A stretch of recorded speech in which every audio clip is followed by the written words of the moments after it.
I'm here to talk about electronic minds. So first of all, I'm gonna kill the buzz right now. Deep learning is hyped, it's marketed, and people go crazy with it. And honestly, it's not useful for everything. So I'd like to disclaimer up front that I'm not here to try to sell you deep learning. I'm not here to try to tell you it's good for everything. It'll give you the most accuracy. It's automatic. I'm here to tell you what it's good for, what I use it for, and some really cool applications. So that being said, I'll just give you like a 2-second spiel. Like basically, so I dropped out of school, and I'm basically self-taught machine learning. So now I teach part-time at a machine learning boot camp with Python, and then I do a lot of basically like Java, JVM, big data stuff. So that's kind of like my background. So if you have any particular questions, let me know. That being said, so I'm not a researcher, I'm a practitioner. So I'm here to say, I'm gonna give you something useful to look forward to, not a bunch of math equations that says, oh, this does this if you do this. No, I'm here to just tell you, this neural net is good for that, and here's why deep learning is good. So with that preface out of the way, I'd like to start by saying deep learning is awesome. Primarily used for media. So all of the breakthrough results that you've seen are all media. So sound, images, text, unstructured data. Not customer churn, not dealing with a lot of data that you'd see in databases and spreadsheets. You can use it for forecasting. It's great for time series and all sorts of other crazy stuff like that. But the primary applications are media. So with that in mind, so deep learning is not automatic, basically cognitive intelligence like they claim it is. Deep learning is basically there's two components to it. There's an unsupervised component and a supervised component. So the unsupervised component is where all the hype comes from. One thing I'm going to talk about tonight is this idea of representation learning. So just to kind of get an idea of the audience, how many of you guys? I'm not here to insult you, I swear. I really need to know what I'm kind of getting at here. How many of you guys know what a feature vector is? Okay, this is going to make my life so much easier. Okay, so basically representation learning basically takes a feature vector and then it learns its own nonlinear inputs or features. So neural nets are basically parametric models. Basically, it's logistic regression with basically 10 matrices. So the unsupervised learning part I'll get into in a bit is actually really cool, but it's not cognitive intelligence. It self-learns in a way, but it's not what we'd normally think of. So in this case, it's pattern recognition. It's saying oh, if I repeatedly sampled from this data enough, I can learn its structure. So that's this idea of representation learning. What I want to do is show a few different visualizations in that respect, and kind of give you an idea of what is a representation, and then how does it learn features.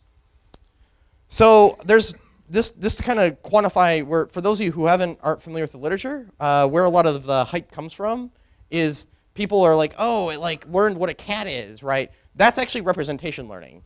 Yes, it can look at YouTube videos, and yes, it can roughly recognize a cat. That's actually a bunch of sampling with MCMC. That's really all it is. For those of you who know what MCMC is, that's powering a lot of deep learning applications or representation learning. So how many of you guys saw Andrew Ng's New York Times article on learning what a cat is from YouTube? Hands, come on. Okay, so I'm gonna show. I'll show you enough cats that you'll be satisfied. We're all here for cats, because that's what deep learning is, right? So, but in general, that's that's this idea, representation learning. So deep learning, one of the problems with it is it's very hard. There's literally over 30 different hyperparameters a given neural net will have, and any number of combination for different sorts of neural nets. So I'm going to show kind of the overview tonight of different neural nets, what they're used for, how you visualize what they're thinking about, and everything else. So like I mentioned, deep learning is cats. So we see a picture, but a neural net sees pixels. So it's how do we, basically what's really cool about neural nets is I can show it a set of pixels and it will learn how to reconstruct those pixels. those pixels can then be used for feature recognition in photos. So I'll show a couple different examples of scene parsing, object recognition. If you guys want like something cool to look up Facebook's deep face research. So that's actually a paper that shows that deep learning can actually beat human accuracy in individual facial recognition of individual people. Another one is the ImageNet challenge. By the way, can you guys hear me? I just want to, okay. Okay, cool. So another one is the ImageNet challenge. So ImageNet is a set of over 200 labeled classes of images with a huge number of photos. It's a competition that's held every year. And deep learning actually just beat human accuracy in that as well. The problem with, basically deep learning is a replacement for a lot of manual hacks that are very brittle. So when I say feature extraction, I mean SIFT. I mean a lot of like hacky natural language processing features like this ending with that beginning and this in the middle and this word before that word, and like, you know, this is a replacement for a lot of like manual hacks that no one wants to spend their time doing. So I also work with a lot of people who do sound and audio, like speech to text, background noise detection, things in that space as well. And they told me basically like, look, we have 150 features we've created, and we've done these over the course of a number of years, and it doesn't scale. So deep learning is actually just a really cool layer on top of a lot of like crazy hacks that people have done, and people have spent a lot of their time and resources in investing in. So deep learning is a great replacement for that. Deep learning with, like in this case, like, you know, these pixels and all that, I can show it an ever-expanding number of pixels. I can show it different orientations, and it will actually learn what those pixels are. So it's basically just a more robust version of crazy hacks. So it's like we can do two things. We can either have something that's not human interpretable, like, okay, we all love random forest. So random forest, I can like inspect the individual nodes, I can visualize them, I can even print out if statements that basically represent what the random forest learns. That's great for feature introspection. What about for text and all other sorts of things where there's all sorts of like nasty interactions that you have to deal with?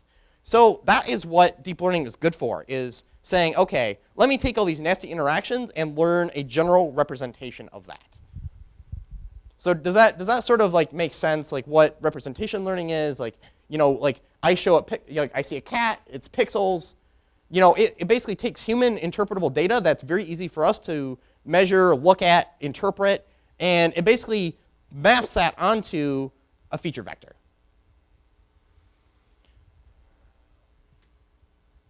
So again, just to kind of go a little bit more in depth, just in general, like what deep learning, and like at least what I'm an advocate of using it for. So basically, think of something on your computer. So every form of unstructured data usually takes some form of a document.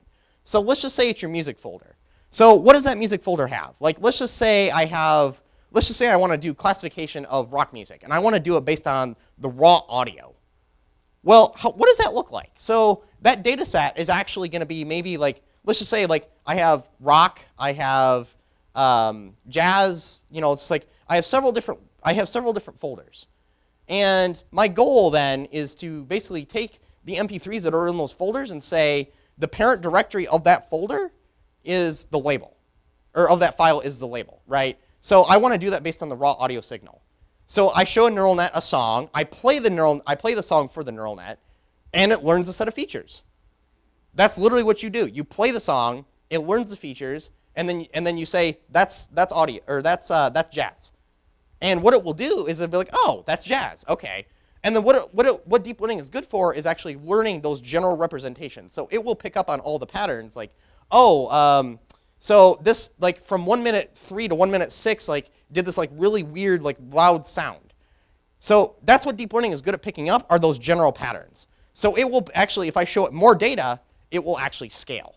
So when you see Google and all these guys doing deep learning, you know, it's actually them saying, let's show it a bunch of unstructured data and have it learn a good general set of features. So another thing is forecasting. So forecasting is, I don't know if you guys have seen this or not, this idea of backpropagation through time. So this idea of saying, okay, I have backpropagation with a neural net, and I want it to remember what it learned. So this is actually a representation of, if you guys are interested, I can show you after, but basically Google bought a startup called DeepMind for $400 million. And what they did was they actually basically created a player for Atari games. And they did it by showing it repeated clips of basically gameplay that represented what good and bad looked like. And then it was actually able from there to learn the patterns. And then it actually like generated something that was actually literally a player.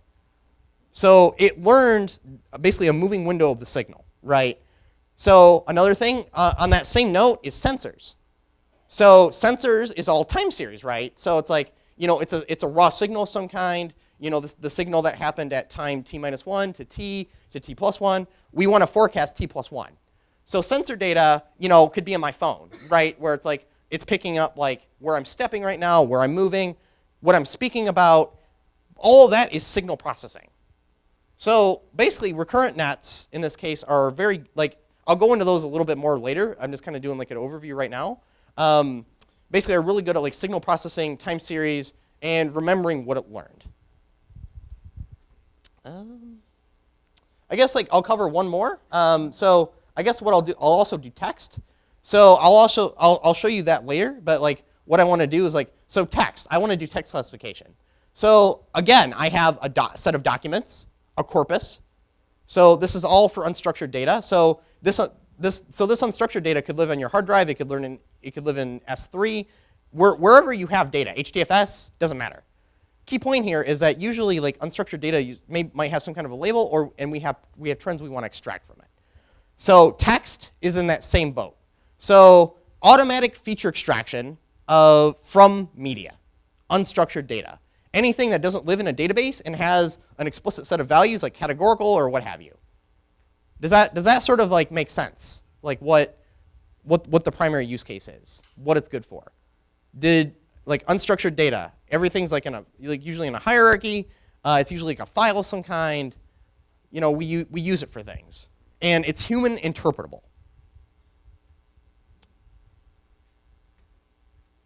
So what are some actual applications of this? So immediately, one thing I love bringing up is the Netflix challenge. Deep learning back in 2007 won the Netflix challenge. So everybody uses collaborative filters for recommenders.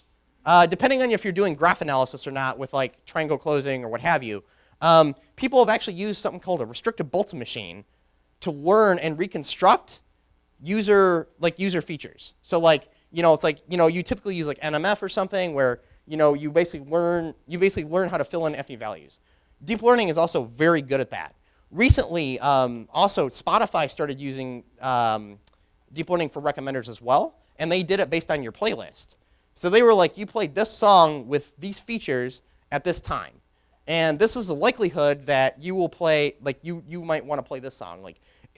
So what is that good for? So if I'm in a bad mood and I'm playing a lot of heavy metal and all that, I'm going to want it to pick up on those trends. Deep learning will automatically figure all that out for you, and it will figure out those feature interactions. So what representation learning is good for is figuring out feature interactions. So you have a set of coefficients that basically learn how to represent the data.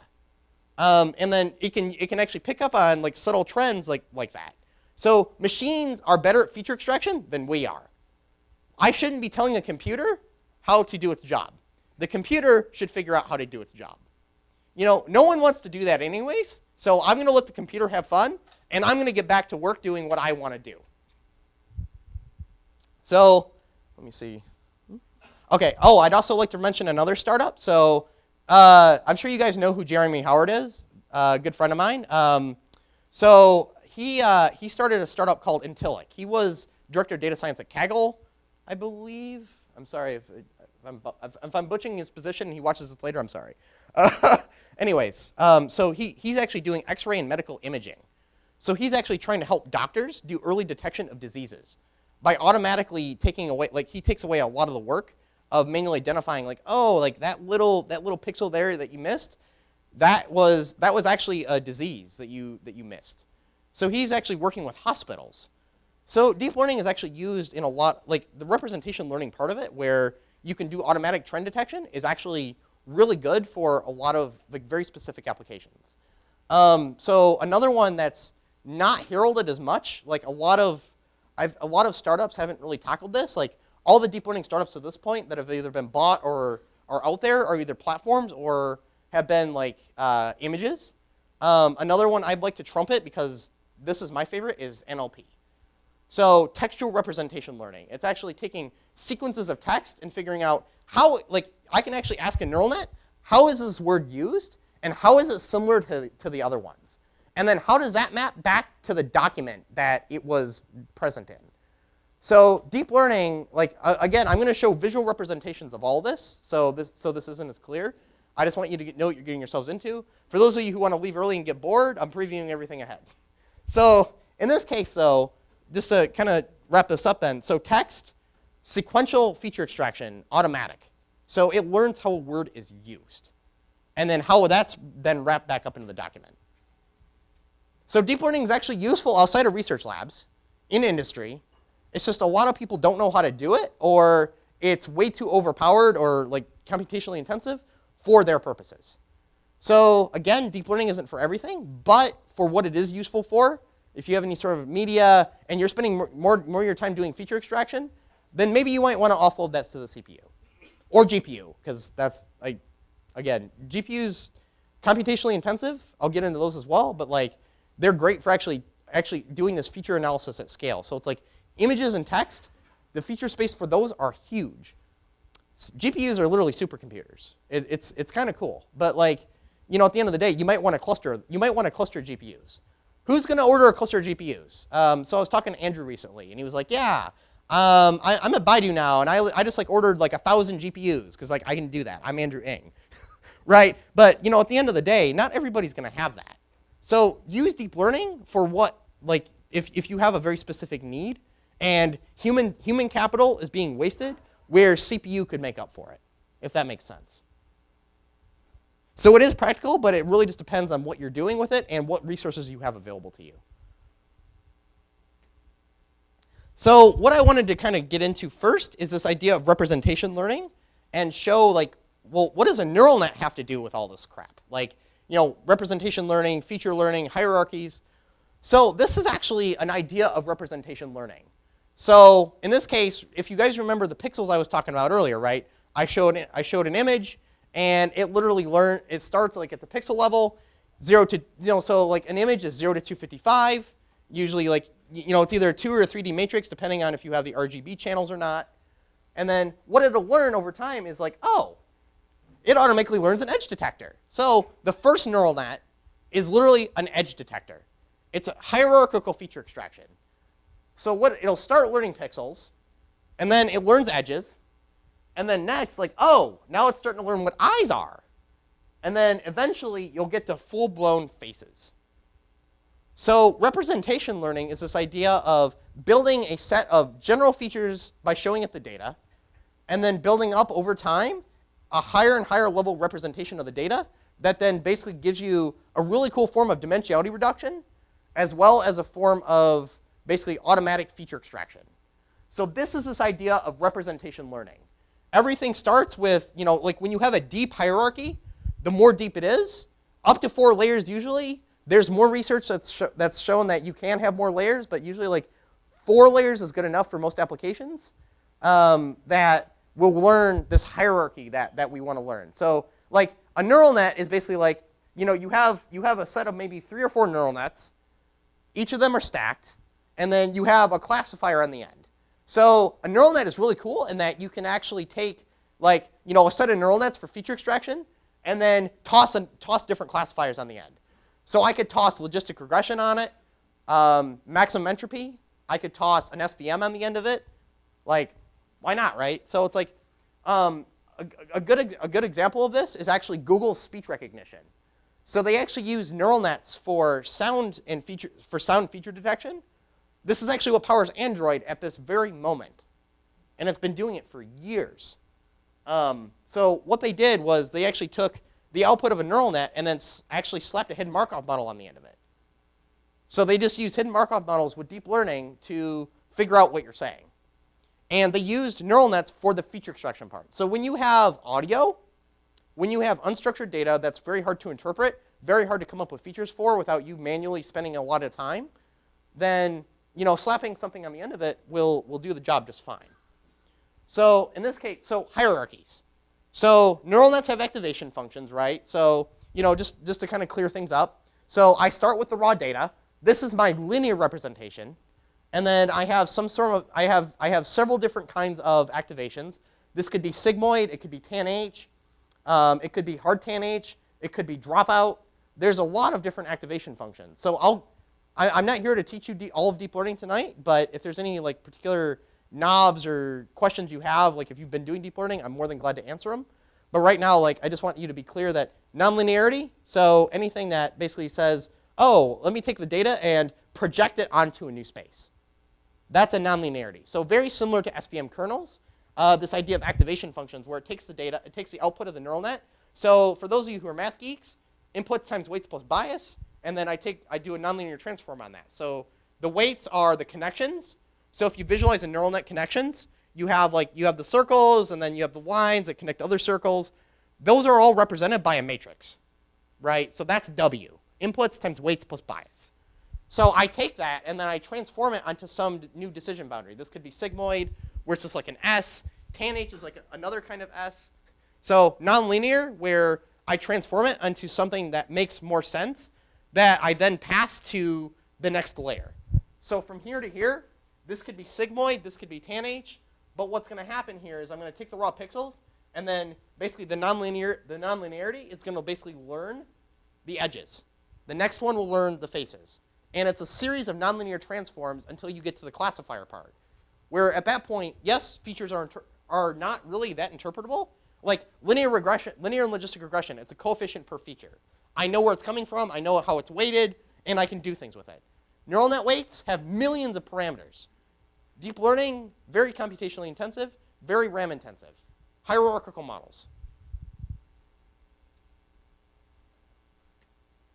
So, okay, so I just want to show you this is from software I wrote, just show you, hey, I do have experience with this stuff. I wrote my own library.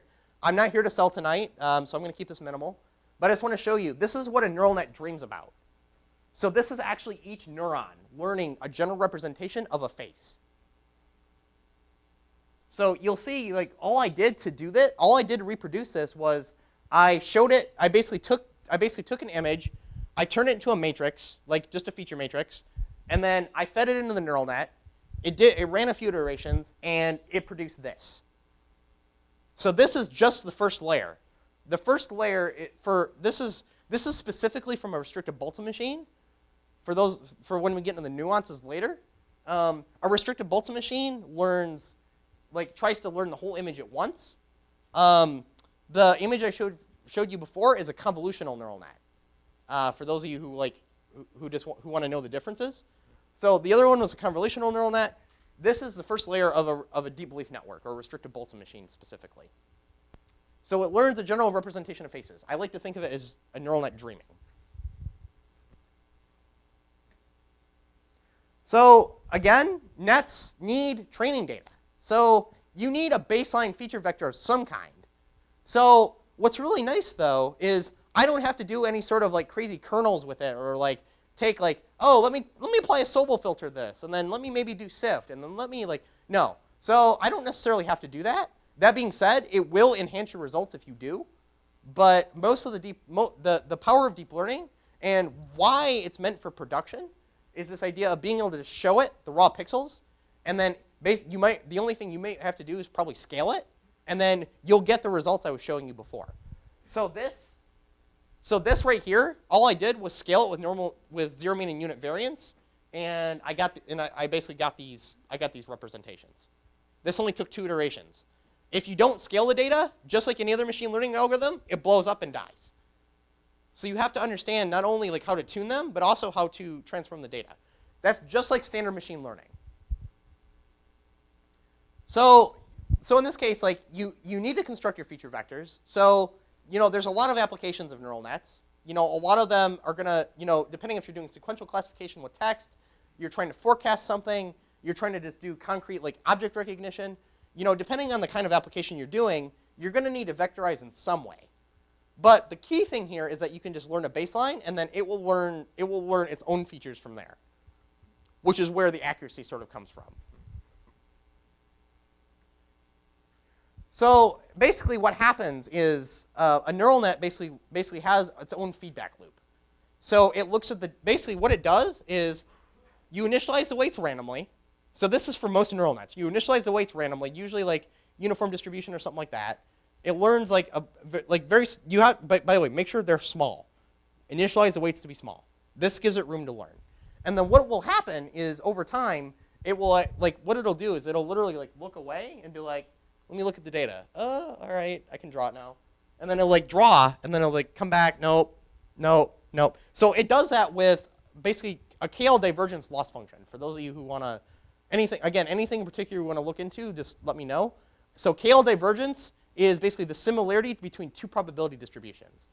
Data itself is a distribution. So you can actually specify different probability distributions on the output. But basically what you do is you basically minimize the difference, and it's a feedback loop. And that's actually how it learns these features. So this will work for, this is a general formula for basically any neural nets that you're going to be running into with deep learning.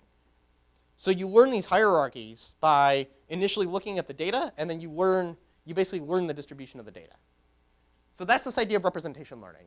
Depending on there's several different kinds of algorithms. Most people use gradient descent, but keep in mind this is not backpropagation like supervised learning. This is not backprop. This is actually MCMC and Gibbs sampling. So neural net weights can also be learned supervised. Some metals only use backprop, depending on the application. Some learn how to reconstruct, and this is called pre-training. So the pre-train phase is basically an initialization phase where it repeatedly samples the data until it learns a good representation. This is the part that can take a really long time. So some people, some data sets, some academic papers actually say, oh, we took days to train this. It was awesome. None of you guys want that, but so I don't either, which is why by default, everything I do is usually on a cluster or something. But it really depends again on the application. So this is overkill for if you can just use logistic regression, or random forest, or whatever random classifier you have that's in R or in Python or whatever runs fast for you. If you only have a small feature set, throw it in scikit-learn or whatever, R, zero mean and unit variance or scaling, and then classifier. You're done. It takes a minute. This is overkill for most applications. If you have at-scale features where there's just a lot you need to learn, a high parameter space, images and text are great examples of this. They're usually they're either usually very sparse or very dense. Both are gigantic feature spaces. That is what neural nets are good for. No one wants to spend time coming up with a million features for a sparse matrix. If this one feature fires, it'll figure it out. No, I don't want to do that. So I'm here to say deep learning, great for large feature vectors and basically learning a representation of the data. So again, just to summarize, minimize the difference between the data and what the weights output. So the neural net activation is the reconstruction. So basically, one neat mechanic that I'll demonstrate later is that there's actually two biases for actually the reconstruction. So again, you guys have probably seen this before. Credit to Andrew Ng here. So this is basically this is your search space. So gradient descent and all these other algorithms, they go through. They have a loss function. That loss function is my compass that says this is my goal, and my goal is to get to some kind of a global minimum.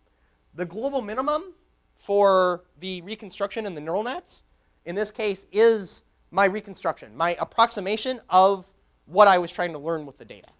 So those representations you were learning, those come up when this is down here. So just to make sure we kind of clarify, oops, okay. Faces are at that global minimum. So each neuron, this is actually a weight matrix. So the neural nets learn how to reconstruct that, and it does it by minimizing the loss function between the data and what it randomly outputs. So you get the weights to look like this with this. This is called representation learning. So representation learning, I wanna make that a buzzword. I'm trying to coin a term here. So representation learning is this idea of saying, I have abstract features and I want to learn them. I've drilled this enough. I just want to make sure that you guys kind of get like the signal. You guys have a slide to take a picture of if you want something with representation learning. But I think I've drilled home enough like what you're trying to do here. So okay, so deep learning, just to kind of go crazy with this. So I mentioned video games earlier. So representation learning, good for learning features. So again, like time series images, doesn't matter. So it can be used for creepy purposes. Not all of us like, not big data, kind of. We're all data scientists, but what can you do? So it's true though, right? So deep learning, breakthrough representations and sentiment analysis. So I don't know if you guys saw the recent output by Stanford last year, where they actually did basically literally record-breaking accuracy in sentiment analysis. And they literally did it by actually basically creating a neural net that was a tree. So you actually have a neural net that's actually represented by a binary tree with weights at each node. And then you literally have the likelihood of a context represented at every node. And then that was the baseline for movie review sentiment analysis. So there's actually a Kaggle competition on this. It's the Rotten Tomatoes data set, if you guys want to take a look at it. So now let's actually get into some neural nets now. So this is a restricted Boltzmann machine. So it's a two-layer neural net, right? So you have literally the visible and the hidden. So the hidden is the reconstructions I was showing you earlier. And basically what happens, if you guys remember the learning and the hill and all that other fun stuff, what's happening here is you basically have the inputs. So you have the inputs down here clamped onto the visible weights. And then what you have, so this is your weight matrix. And then this is your visible bias. And and then this is your hidden bias. So these are actually all biases. And what you have is you basically have a feedback loop that learns how to reconstruct the data. So you basically sample from the true, that's your prior. You show, and then you basically propagate this up to the hidden. The hidden has its representation, and then it comes back down.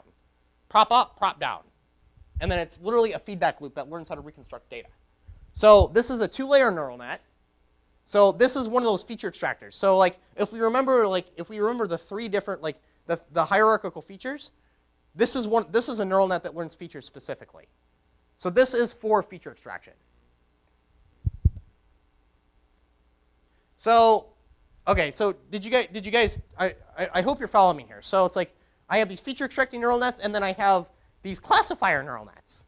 So deep belief networks. Deep belief networks have been hyped for a long time, used in a lot of applications. This is Jeff Hinton's thing.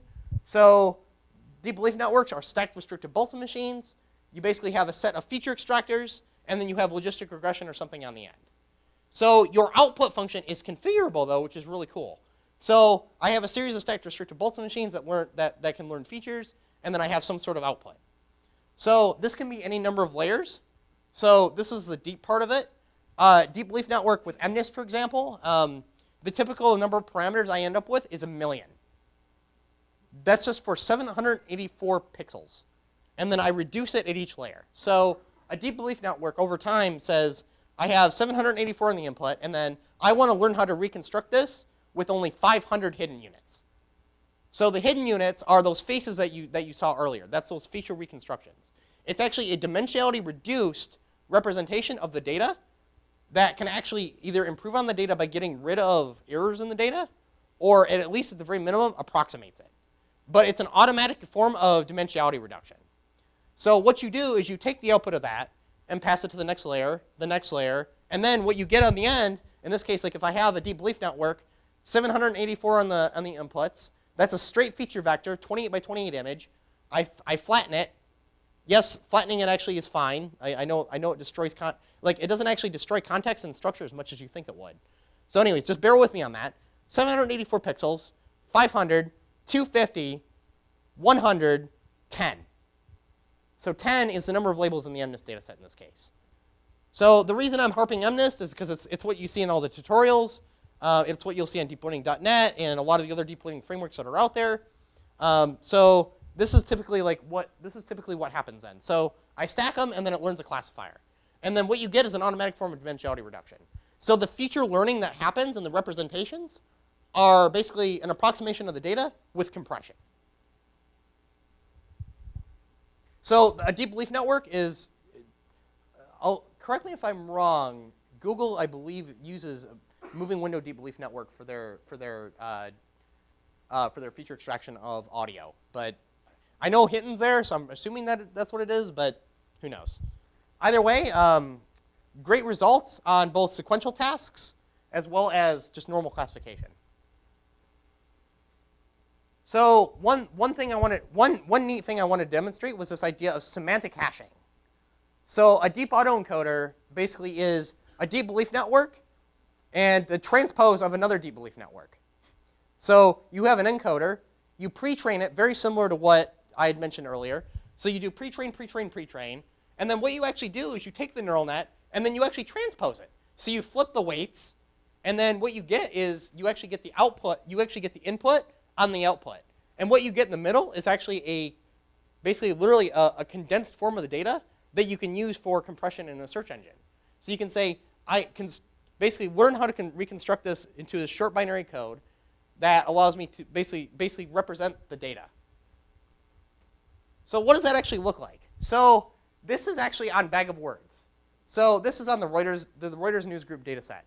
It took, basically, the binary codes are very similar to PCA. I basically reduce it down to 2 to 10 digits. I took the first two, so you take the first two of the binary codes, so you compress it down to 2 numbers, and then you can actually plot it. And you can actually see that the decision boundary is very clear. You really don't have to do much. This was literally completely unsupervised. So the only back propagation that happened, it was on the input itself. So I didn't have any additional labels or anything. And it learns a good representation of the data. So you can use this for any form of media that will actually learn how to reconstruct whatever the input was. And what you get is this crazy form of dimensionality reduction and compression. So another one, so this is actually done by Flickr, is this idea of image search. So what happens is those binary codes I learned earlier, I can actually show it an image, and then based on those binary codes, this is actually what it will produce. As you can see, based on those the binary codes are actually a very good representation. No supervised learning involved at all. All I had to do was show it the data. And then it learns literally based on the raw RGB channels, it learns how to compress those RGB channels into a binary code that then that is similar to other binary codes in that space. Completely unsupervised. The only thing you do is backprop on the input data itself. So once you've done the baseline featurization, you're good to go. So again, this is so image search, just to be clear, is I upload an image, and then it's basically give me back similar images. No manual feature extraction involved. All I had to do was just kind of take the RGB values, shove them into the neural net. It learns how to compress them. That will scale with whatever data you're trying to do. However many features you have and whatever else. This is why most of the crazy research labs are doing this kind of stuff now, because I can do something like this. Image search is a very hard problem that's used by a lot of companies. So again, this was text and topic modeling. So this was topic modeling. This was image search. Both different kinds of information retrieval. Both are based on these idea of binary codes. I can actually plot those binary codes and actually use those as features. So I basically get this really cool form of image compression. The loss function here is just the reconstruction of the input. And then what I get in the middle is literally basically a condensed version of the data. All right, so that's enough about deep belief networks, deep autoencoders, semantic hashing. Let's get into a little bit into convolutional nets now. So you guys have, I don't know, you guys have probably seen convolutional nets before. Jan LeCun loves talking about them. He's a director of Facebook's AI lab in New York. So convolutional nets are literally, they're really cool. So what I can actually do with the convolutional net is I can actually learn something called a feature map. So what I'll do is I have this very limited view of the world, and I literally do a moving window, and then so with this view, I superimpose other things and mix and match features.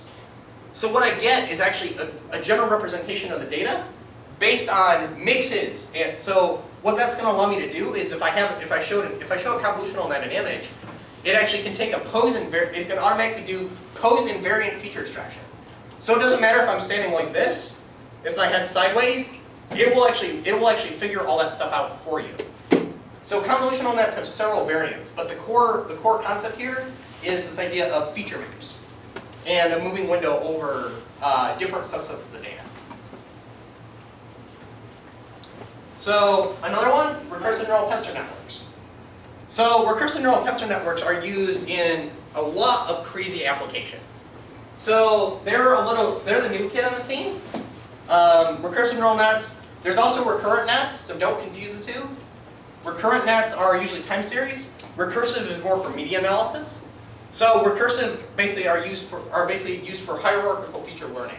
So recursive neural nets are a tree. Recurrent neural nets are like basically a form of shared weights across like a series. So recursive neural nets are a tree. So used in sequential applications. I don't know if you guys have seen word vectors at all. So word vectors are basically like what I'll show here in a little bit. Basically, this idea of let me learn the usage of a word. So that was basically what was demonstrated earlier. So what I do is I take those word vectors, and since they represent an individual token, it's a vector per word, so it's a vector, not a count per word. Keep that in mind. So it's a vector. I basically take that, attach it to the leaf node, and then literally, so it's a binary tree. You learn the parent nodes are actually the likelihood of a particular context. So I have the parents, or I have the children. The children are the word vectors, and then each parent up is then a likelihood of a particular context. So let me show you an example with images. So scene parsing. So scene parsing is breaking up an image into segments and automatically doing feature extraction. The analogy to this in traditional sequential applications are conditional random fields. So typically used in NLP as well as image segmentation. So you break up a pixel into a set of quadrants, and then you basically build a tree of those quadrants. And then what you do is you say, okay, this all represents a house. So that's what I was talking about with the tree. You'll notice, like I said, everything's kind of binary. Like there's different features, there's different parts of an image or whatever attached to the neural net. And then what you get at the top is this a house or not? Or maybe I can go down further and say, well, okay, maybe this part's grass, this part is whatever. So obviously you have to, like, there is a lot of recursion involved. It's a tree, right? So basically the output of these is literally it's literally a softmax on each node. So you basically matrix multiply the two nodes, and you take a softmax of it, and then that gives you a probability distribution of basically a given context. So each context, so a context is a supervised application. There's also recursive autoencoders as well, so you can actually do literally. So in this case, like I can actually do like top down. So forward prop, back prop, forward prop, back prop. It's up and down. So I can actually have the input at the top and then like different parts at the bottom, and then I can actually learn how to reconstruct the data like that as well. Typically used with gradient descent, momentum, and adaptive feature. I don't know if you guys have seen Adagrad or not, but adaptive learning rates. So again, sequential applications. We can break up a sentence very similarly with this idea of constituency parsing. So I basically for text, you run a constituency parser on the sentence. You get a binary tree out. That binary tree is then mapped onto word vectors, and then each node of the constituency parse is then basically has a likelihood of occurring or not. And then that's actually how you do composition of different kinds of media. All right, let's see where we're at here. Can I get a time? You got 10 minutes. 10 minutes. Awesome. Oh wow, that's perfect. Okay. All right. Okay.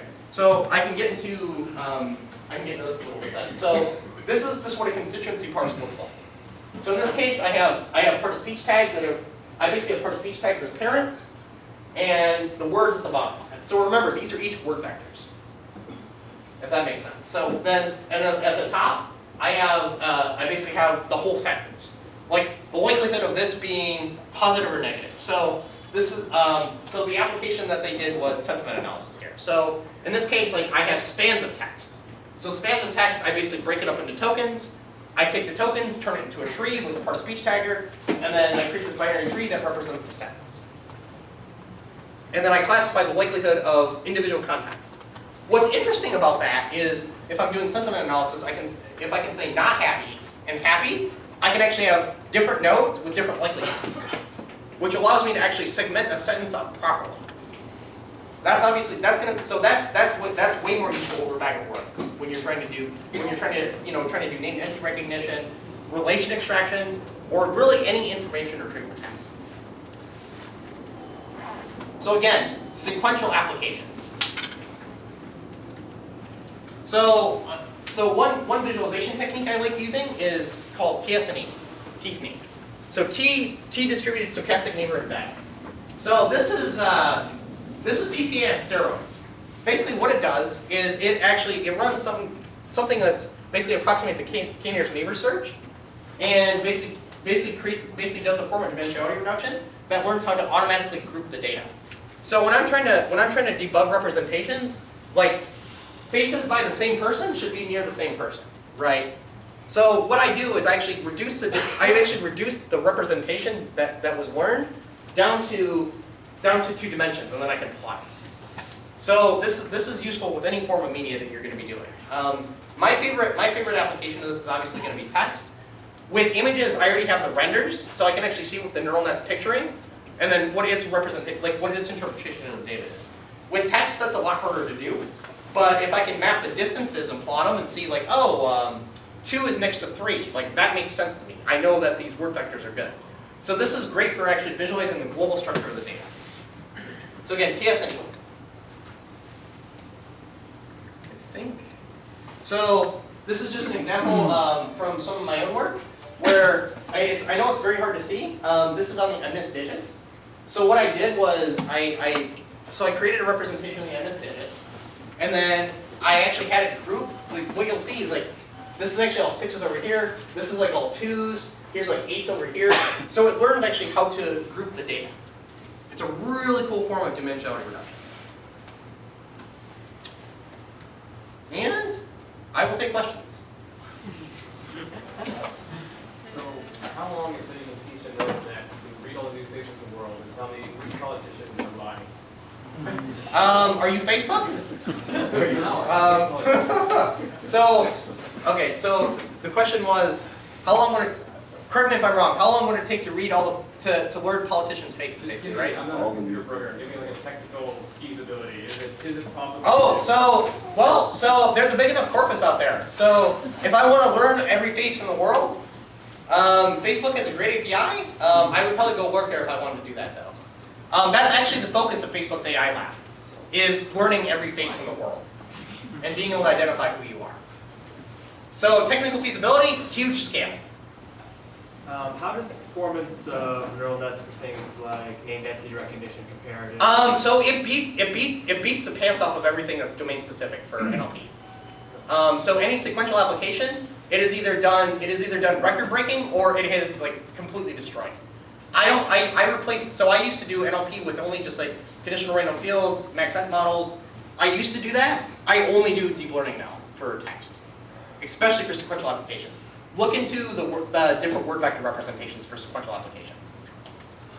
So as someone that knows a lot about machine learning but is new to deep learning, what's the easiest and most approachable way to learn deep learning, 1, on my laptop, 2, on my big cluster at work? So there's a lot of different frameworks out there. So Fiano, So Fiano, I would start actually with Fiano, because it's really easy to build your own neural nets there. So if you want to, because it'll automatically do the gradient calculations for you and all the other crazy stuff, and it's very easy to prototype a lot of applications. If you want to prototype on a cluster, there's a few deep learning frameworks out there. I didn't want to do this, but there's H2O, but there's also my framework, which does distributed GPUs. Cool. So it's on your cluster, like there's the problem with a lot of distributed neural nets is that the different algorithms out there are like it's kind of crazy. Like there's Hog Wild, there's Sandbuster LVFGS, there's like and then there's RPlay in the field, which is iterative reduce. All of those are a different set of math and a different set of rules relative to other deep learning. So there's a little bit of a higher learning curve, which is why we just like start with Theano and like mini batch learning, and then kind of go from there. Because the cluster is a different set of math. So before I put my data in, should I clean it up or leave it as it is? Should I leave it raw? Well, depend what kind of data is it? Oh, sorry. So he asked, what should I do? Should I clean my data up before actually feeding it to a neural net? So it depends on the sort of data, right? So if you're doing text, you're still going to want to be stemming. You're still going to, because like in this case, like word vectors have this, still have this idea of a vocab. You know, garbage in, garbage out, no matter what you're doing. So yeah, always clean up your data. But if it's streaming data from, let's say, a sensor? Well, so you're okay. So it depends. Your data pipeline should be the same for training and testing. So your data data cleaning should automatically be integrated into your data pipeline. That's usually more of a data engineer's concern. That being said, like if your data pipeline isn't consistent, you're not classifying the right set of data. We all like accuracy, but the flip side to that coin to me is actually palatability. If I'm using a deep learning in, say, fraud detection, would I be able to actually assign a reason for that? No, so at the beginning of this talk, I basically said neural nets are utter crap for actually feature introspection. You do not want to do it. I don't even want to see you, like, sticker in a forest. Like, I don't want to be sued because you need to be audited. Like, neural nets are all for media. Media. There is no, like, human interpreted representation of a pixel. Like, neural nets are good for, basically, they're better than a set of hacks for feature extraction. That's media. Oh, sorry. So he asked, what is a neural net good for feature introspection and fraud detection? Okay. Some of us are stuck with the constraints of being on a Hadoop Spark stack, and he is So- open source. So any recommendations? So, quit getting me to sell my own framework. So I actually built. So I'd like to announce that I'm actually writing an O'Reilly book. I actually closed the deal with O'Reilly to do deep learning on Hadoop and Spark. So my framework actually integrates with Hadoop and Spark. We're going to be releasing in JVM Hadoop version soon. So I wrote a deep learning framework for the JVM. There's another framework called H2O. They only have a deep belief network though, and I don't know how their community So I don't know much. I don't know what how their community is. I personally do training. I'll talk offline about that though. But yeah, so for JVM and Spark, like that's the reason I exist basically. If that explains anything. How does it deal with like mixed media? So a mixture of audio and video and. So that's actually okay. So he asked how does deep learning handle a mixture of data. So that's actually what deep learning is actually really good at. Is actually taking mixtures of data, because when we said this representation learning, like the goal is to actually be able to throw just whatever data I wanted to learn, whatever mixture of distributions, as long as you label it properly. Like, okay, if I have video and images in one, and I want to say this audio is this person talking, and then this is the person talking, it will actually be able to figure that out. So unsupervised. So that's what representation learning is good for, is actually being able to mix different kinds of media. One more question. Or zero.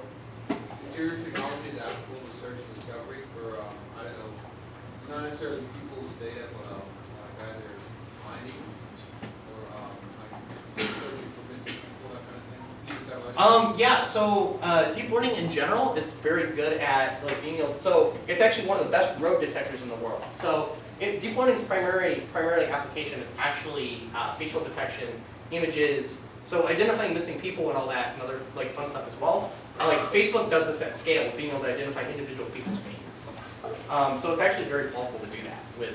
And what's really nice is like with the unsupervised representation learning, you can show it like different kinds of images, and it will learn like, oh, this is like the face of like an agent, and then this is the face of a woman or whatever. So the representation learning is actually especially good for that kind of stuff. So I was going to stick around for a little while and answer Yeah. questions personally. So let's thank you. That was a great talk.